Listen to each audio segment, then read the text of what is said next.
Welcome to the World United. Welcome to the World United. And now I would love to introduce Lisa Murray, who's up next. Lisa is the founder of the Harmony Circles, a gathering of people who desire to live joyfully and create a more conscious world. Lisa's work intuitively invites you to activate your creative presence, trust your knowledge, and create the magical, love-fueled futures your soul knows is possible. An unconventional mix of magical, the mystical, and the entrepreneurial. Lisa has been creating businesses since she was 8. In the last 10 years, Lisa has written 2 books, Stop Waiting, Start Creating, and Living Beyond Burnout. Lisa's also created over 150 courses, retreats, and live events globally, focusing on creative futures, harmonious well-being, and soul-aligned business. Welcome, Lisa. Thank you, Geraldine. Great to be here, everyone. So I just might start by talking about the photo behind me, which is of beautiful Noosa Beach, which is on Gubby Gubby land, unceded, I believe. And I just want to pay my respects to the elders. They are very present with me actually here on this land. It's very interesting. And yeah, it's a very beautiful place to live. So I feel very grateful for that. Okay, let me share my screen. And here we are. Okay. Oh, it's just giving me a very odd. Can you see? Oh, there we go. That's better. Okay, so, oops, I'm at the wrong end. Here we are. Right, sorry. Okay, so finding harmony in a divisive world. Now, of course, it's rather a topical topic right now. And I think what's very interesting about that is that for so many of us, we've kind of always known we lived in this world where it wasn't so much fun and that people were always in conflict and there was a lot of for and against and all these kinds of things. And of course, in this last 12 or 18 months, we've come to this space where all of a sudden people who used to get on very well are now very much in conflict, you know. And so what I really wanted to talk about was maybe a bit about the process of that. And I was very interested to hear what Audrey had to say in the last talk, because you know, I have a very strong inner activist and she's often been an outer activist as well. And when we had the bushfires in Australia going back in late 2019, of course, I was all ready to just, you know, get out there and do my thing. And my multidimensional self was absolutely not, you're not doing that. And I was really shocked because I felt like, well, you know, isn't that what we do? We stand up against these things that aren't right, that aren't for us. And then, of course, by March 2020, this global medical situation had emerged. And I was also given this very clear no. And that was quite astonishing for me because I have learned over the years that you must trust what you're aware of, because otherwise, you know, your life goes haywire. And so here I was in this very strange situation where, you know, my brain was like, but I've got to talk about these things. And my being was like, no, no, no, no, no. And so there was this division in some ways within myself. And then, of course, by April 2020, I started sleeping and I was sleeping 15 hours a day. And I did that for 6 months. And I realized that I was doing a lot of work on the other side, you know, in my sleep. And so that was a very interesting experience for me to realize that there was a space where I could actually be neutral. And so I started thinking about this whole space of, I just realized I want to put my timer on, this whole space of, you know, what is it like if you're not for something or against it? And of course, given where we've been, you know, everyone has an opinion about it. And that doesn't leave any space for freedom of choice. And so what I started looking at was, well, neutral is not about putting your head in the sand, you know, because that's the other alternative. I think if you're not for or against, then you must be just having your head in the sand. And it's not that either. And so what I got to was that, you know, having harmony, having unity isn't about agreement. It's the capacity to have allowance for everyone's choice. And, you know, at the moment, what we're seeing, of course, is many governments who don't want you to have any choice. And then we have a lot of people working for choice. And choice actually starts with the individual. And I know that because, you know, so often when we look at the energy of allowance, we go to, well, but, you know, what if that person is wrong? Well, what if they're wrong? Can you have allowance for that? Can you let them be wrong without having to prove that you're right or you know more? And of course, this sounds simple, but not always the easiest gig in practice. And I've had many years. It's very interesting. I always look back at my life and go, you know, whatever we are here for, we have the training for that, you know, and I can look back at my life and go, I've had the training for this moment. And so, you know, I started out as this, you know, perfectionist type A overachiever kind. And I was often really exhausted and angry and afraid that I would never get there, not really even knowing where there was. I knew I was here to create change, but it wasn't happening fast enough. And then after 3 rounds of burnout, I was studying consciousness because I wanted to know, how could I move past all of that angsty sort of energy? And this is where I learned a lot about allowance. Because allowance is, there's no good, there's no bad, there's no right, there's no wrong, there's just choice. And, you know, this is a planet of free choice. Ultimately, that's its energetic makeup, even if it's not what's sitting on the surface right now. And so today I want to share with you just a few of the tools that I have used to bring harmony into my daily life. So the first thing is bringing your mind and your heart together. So is anyone else here maybe a bit of an overthinker? You know, because there's something about, I know, right? I've been there and, you know, I still have my moments.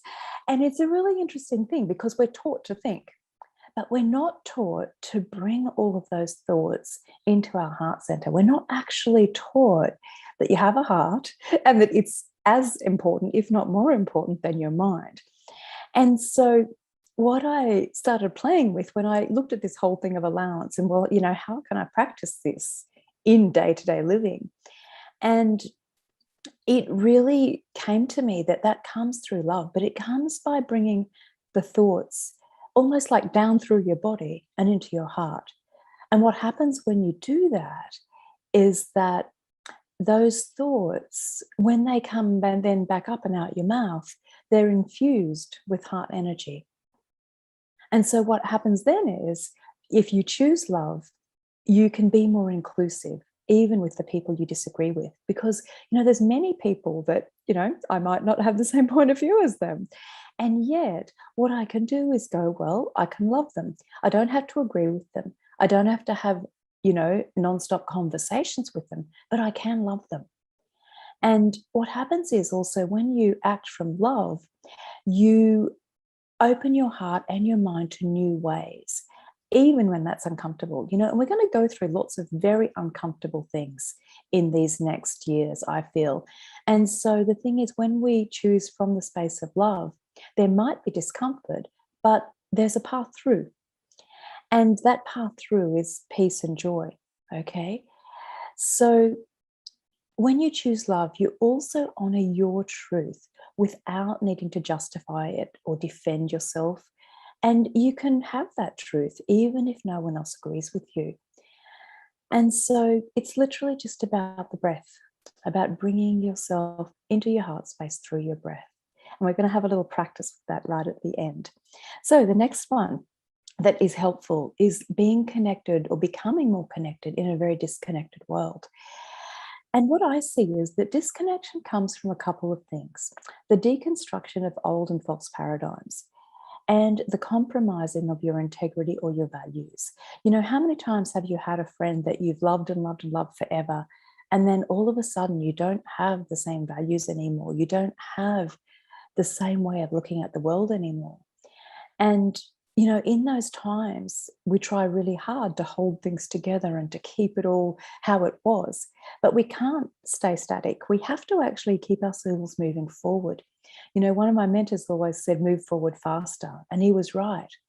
And what I know is that if you find the courage to do that from a space of love, then things will fall apart, but you will go forward faster and you will find a way that will work for you even better. Back in my corporate times, I always thought that I had the best life ever. And then, I had really severe burnout, I quit my job. And then I realized I had the shittiest life ever. But I was just told that was good, and everyone thought that was good. But it wasn't. And what I've got now is so much better. And so a question that I find really helpful during those times of disconnection is, how can I love this situation even more so that it may fully dissolve? And when you ask that, it just allows a new beginning, new energies to come in. It's a practice in being open-hearted despite appearances. All right. So number 3, letting go of judgment and fear. Now, this is huge for most people because it's how we're entrained to be on this planet. We're taught to judge, we're taught to fear. And what I have become aware of is that judgment often comes from anger and insecurities. Anger comes when we are told lies that are often presented as truths, or when our boundaries are crossed. And one thing I found really helpful for transmuting all of that is gratitude. And, most people go, oh, I have to be grateful for what's out there. I have to be grateful for that thing I don't like. Not necessarily. I actually started a gratitude practice in being grateful for myself. And so every day I would have 10 things that I was grateful to myself for that had to be different every day. When I first started this practice, I didn't keep going consistently because it's very difficult to find 10 things that are different every day. But what happens when you do that is you start to be grateful for these small things. You might be grateful for the way you addressed a conflict. You might be grateful for the kindness that you showed someone when you didn't have to. And you start looking for all of these tiny things that are tiny on the surface, but not so tiny in real life. And that is something that then takes away the judgment, because you can't judge someone when you're being kind to them. If you help someone, you're not helping them out of judgment. You're helping them out of the gratitude that you have the capacity to do this. So it just becomes a really different way of approaching life. And it takes away a lot of the entrainment. And, I want to talk a little bit about fear as well, because fear is usually fear of the unknown. And the greatest antidote to that I know of is presence in the now and connection with the body. So it's a really simple thing. If you ever feel fear, touch your body, tap it, pat it, stroke your arm, whatever it is, depending on where you are. Because what you're saying to your body is, hi, I'm here. I'm not leaving you. Because often in many other lives where there's been trauma, what happens is the being leaves the body and the body's there going, what? What happened to me? And so whenever that fear pops up, just letting your body know, hey, I'm here, is really, really useful. So, and being present really comes again from the breath, just breathing into your heart space, because our body has this incredible cellular memory. And so when we let it know that, hey, I've actually, I'm here with you, I'm not leaving you, and, I'm going to be present for whatever shows up, then the body can relax, and then it can give you the information you need. You'll know where not to be. You'll know where you're absolutely needed. One time I was in Stockholm, and I used to walk between this place I was staying and the hotel. And this one night I took a different path and I was really lost. And I ended up back in the same square where the hotel was. And I was so annoyed because I'd walked for 3/4 of an hour. Anyway, this woman comes up to me and she goes, do you know where the such and such hotel is? I said, yeah, I do. I said, that's actually the one hotel in the whole town. I know where it is. And she'd been walking around for an hour, not able to find it. And I was absolutely clear that the universe had made me lost so that I would be there at 9 o'clock at night for this woman when there was no one else in the square. And I also said, do you mind not doing that when I'm really tired? You know, because it's one of those things. Sometimes, like, I am always there for whatever's up. But it's like, oh man, I was tired that day.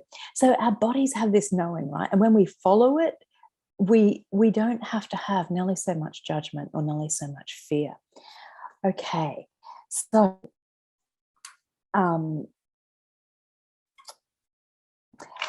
finding your personal strength in the midst of chaos. So this is a really simple thing as well. And, you know, these things are all simple, but they take work. They're not necessarily like easy. And so strength emerges from having really great trust in yourself.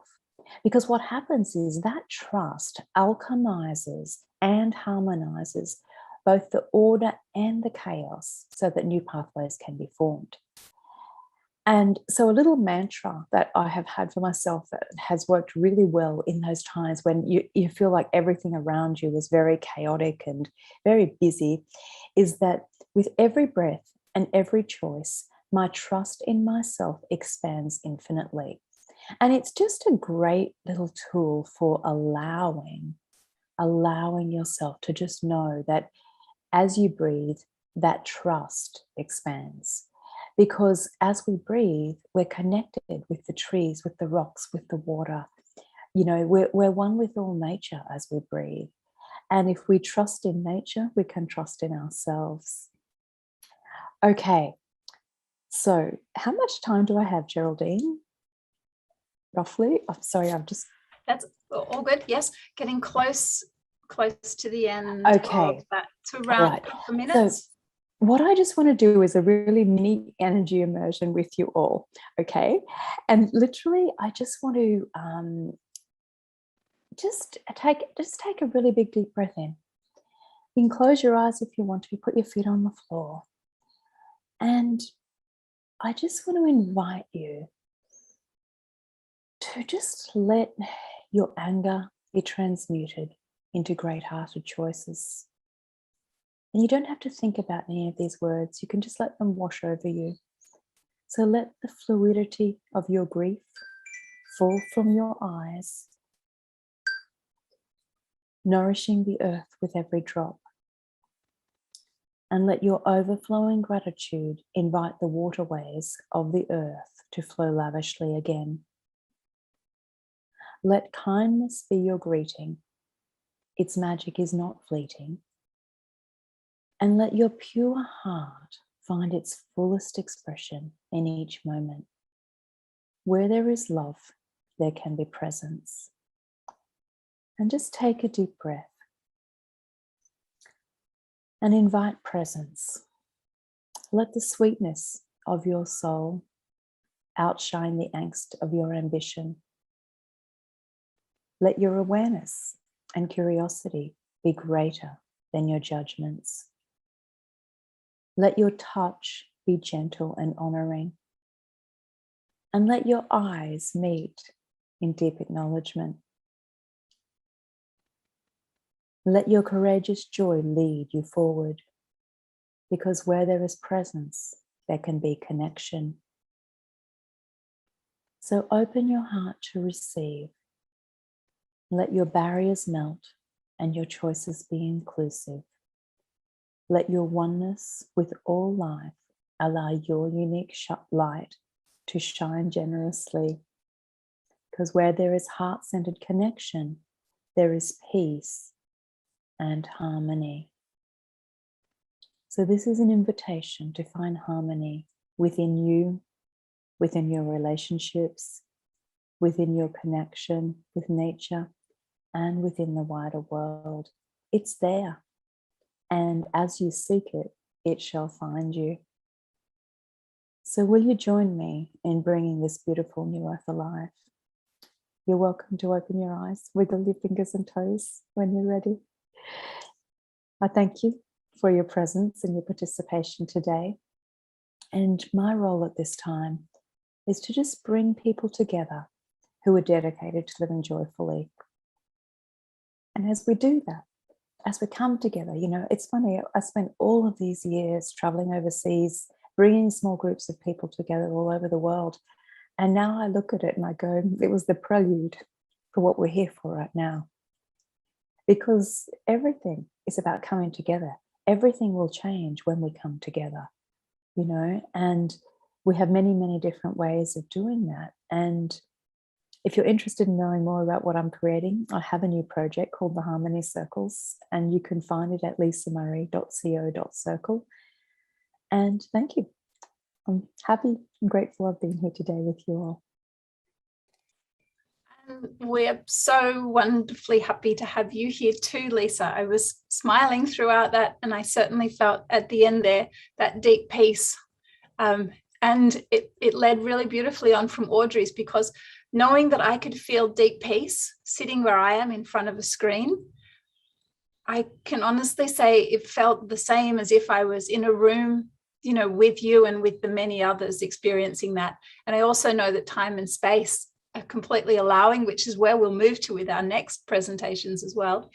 And so through that, we truly are creating, you know, a world united with appreciating that variation between all of us. So that was really spot on and lovely to flow into our